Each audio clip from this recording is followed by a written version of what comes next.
Aloha everybody, and welcome to part 5 of Sonic Advance 3. We are now at our 4th special stage, with Amy Rose this time around. Fun fact, in case you haven't actually noticed yet, this also applies for Sonic Advance 1, but the color of the background is the color of the Chaos Emerald you'll be getting. So the background is green in this special stage, meaning we're going to be getting the green Chaos Emerald. So, you know, in case you just noticed that. Now you know. So sometimes in these videos people like to comment and tell me that, you know, you missed something, Clement. You didn't talk about this thing that this certain team can do. And I know, guys, I know. I mean, we have still lots of playthrough left, and I'm still explaining stuff as we go along, you know.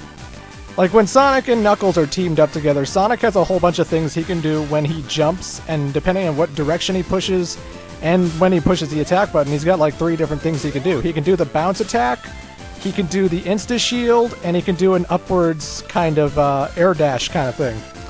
All of which I'm actually going to show later in the playthrough, but because I'll be using the Sonic Knuckles combination again.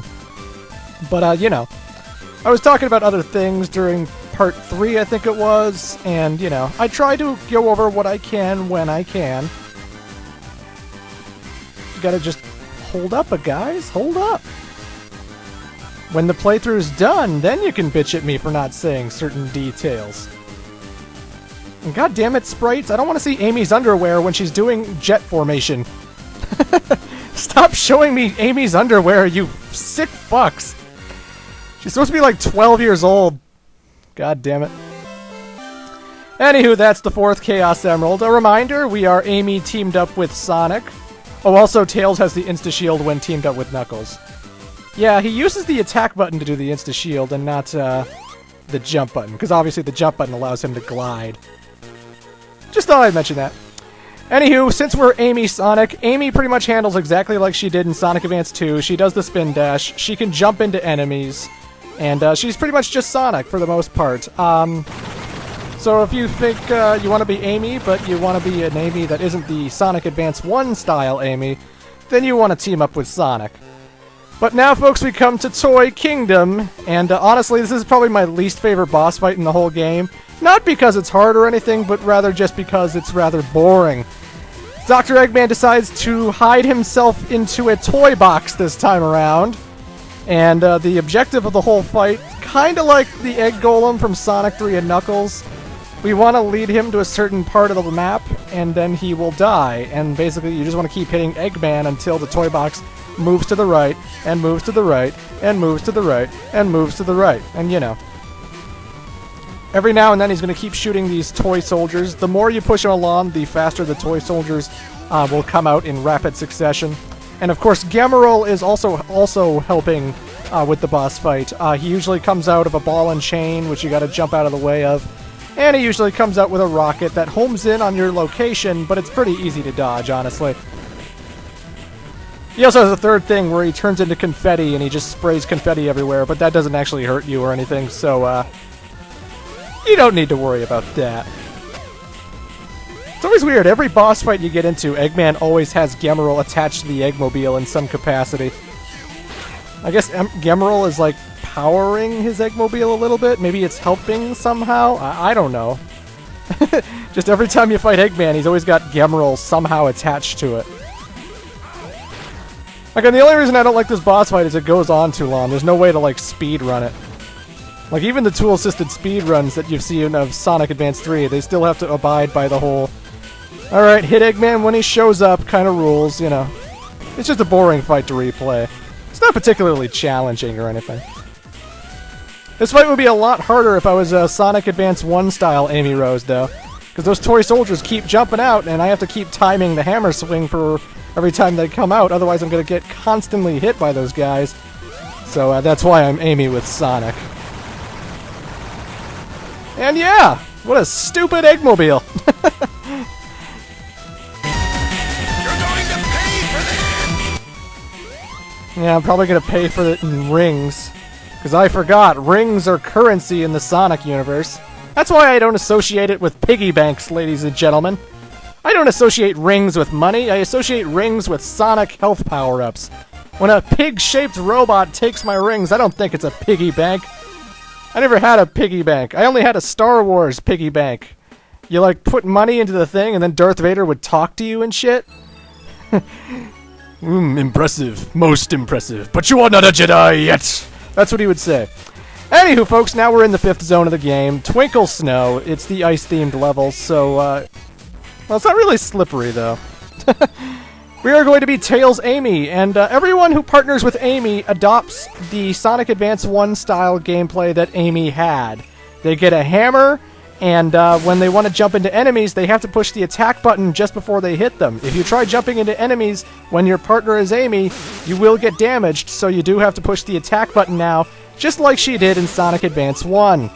So anyone who is missing the Amy style of gameplay from Sonic Advance, it's here. The good thing about being Tails is that now you can actually attack in air. So when you're partnered with Amy, you get a hammer, and when you fly, Tails can swing that hammer in the sky.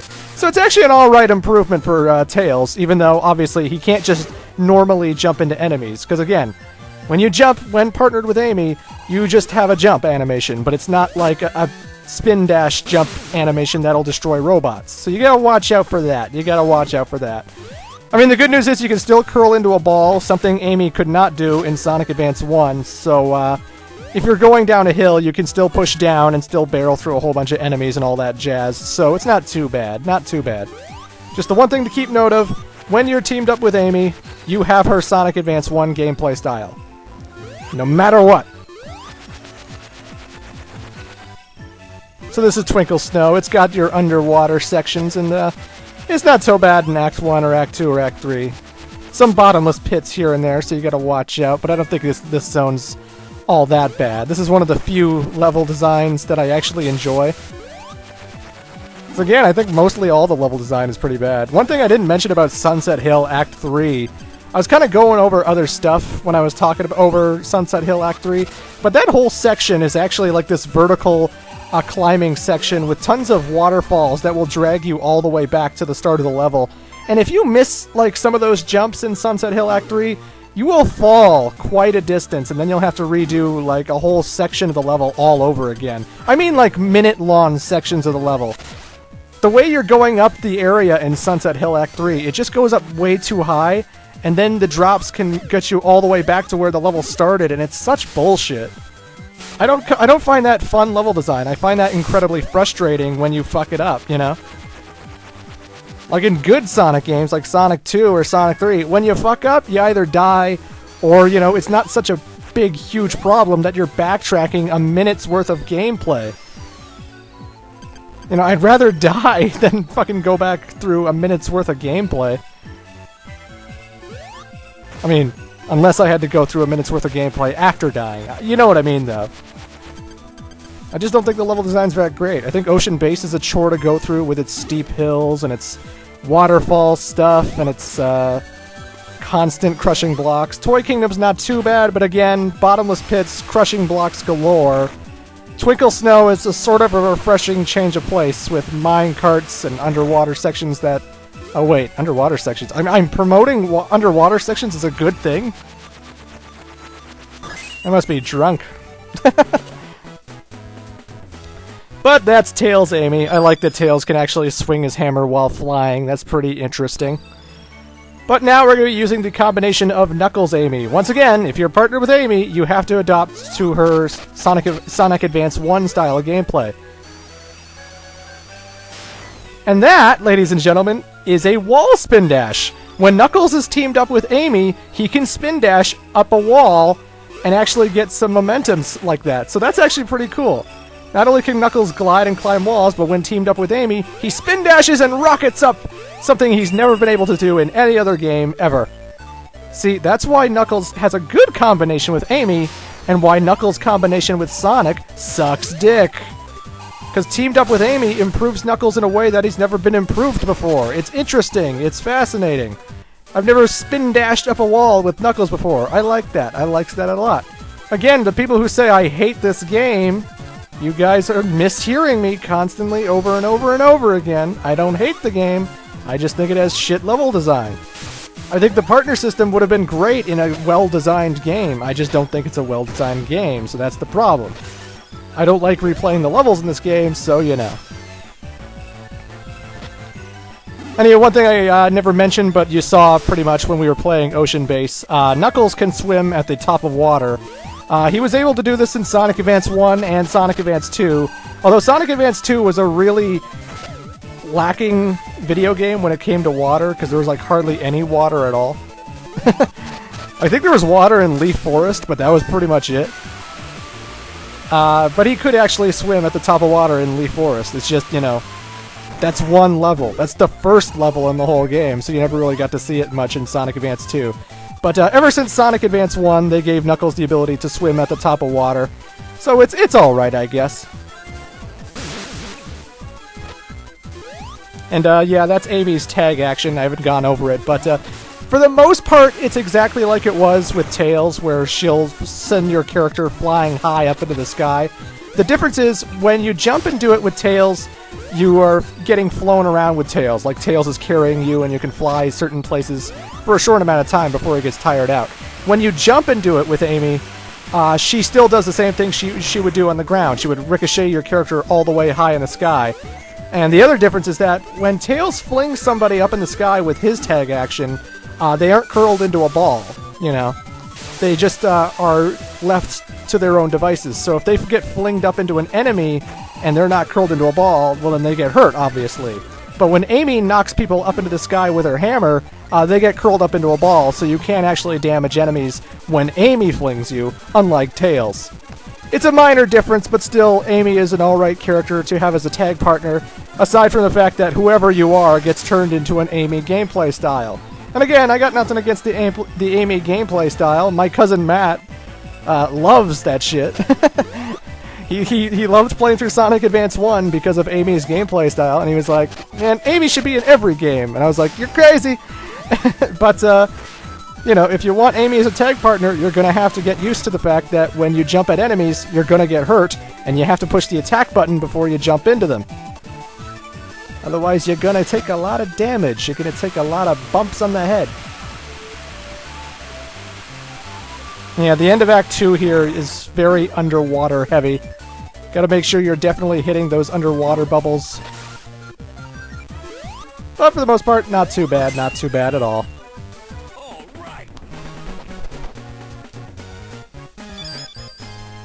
I keep getting the golds, much to my surprise. I figured taking all these detours to get all the Chow would, like, screw that up and stuff, but, you know. Anywho, here's Amy with Tails. Again, when Amy is teamed up with Sonic, she has her Sonic Advance 2 style of gameplay.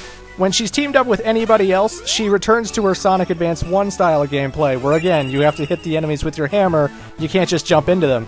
The fun thing about being partnered up with Tails is that Amy gets a sort of double jump when she swings her hammer. She swings her hammer in the sky, and then she actually levitates a little bit higher.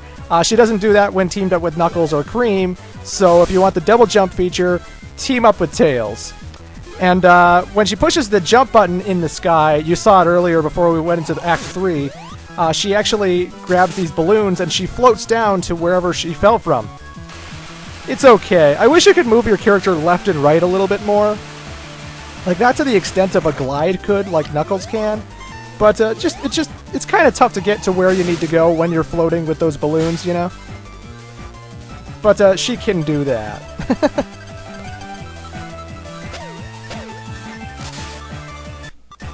So the whole plot about this game is that Dr. Eggman shatters the Earth in pieces, and yes, everyone made the damn comparison, it's like Sonic Unleashed. But this game came out before Sonic Unleashed. And we kind of saw it in the opening cinematic, like we saw Eggman put that emerald into that machine, which he then lost because we collect all the emeralds now.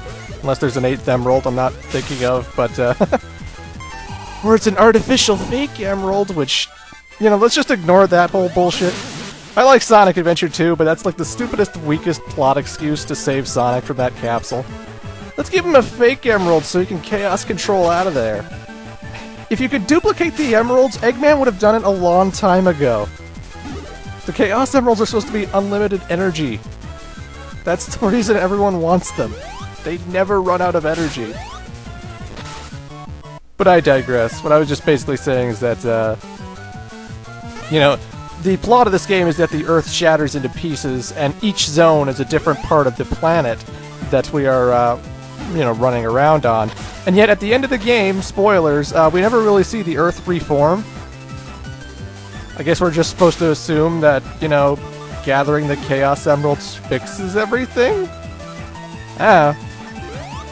For all I know, that could have just been a plot that was, you know, introduced into the manual, and that maybe this isn't the plot at all. But hey, that's what the manual says. The Earth is shattered into pieces. Anywho, folks, that is part 5. I will see you in part 6. Toodles.